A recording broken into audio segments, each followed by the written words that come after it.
गोंयच्या रस्त्यांची दशा पळयल्यार हांसपाचें की रडपाचें तेंच कळना। हांव आतां ह्या साळगांवच्या रस्त्यांचेर चलतां। पुराय साळगांवांतले मुखेल रस्ते अशे होणक्यांनी भरल्यात। गोंयभरांतल्या सगळ्या रस्त्यांची हीच दशा जाल्या। तुमी पणजे वचा ना जाल्यार फोंड्या, मडगांव वचा ना जाल्यार पेडण्यां, हेंच चित्र पळोवपाक मेळटा। रस्त्यां वयल्यान दर दिसा हजारांच्या संख्येन वाहनां चलतात। कोण भुरग्यांक स्कुलाक पावंक वता जाल्यार कोण आपल्या शिर्विसेक कामा धंद्याक। गोंयांत एकूय खड्डो दिसचो ना अशें मुखेलमंत्र्यान 2-1 वर्सां पयलीं सांगिल्लें।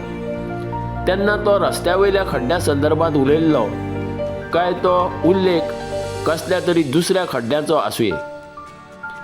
ह्या रस्त्या वयल्यान वतना, माफ करात, ह्या खड्ड्यांतल्यान वतना लोक आपटून पडल्यात आनी तांकां मार बसला।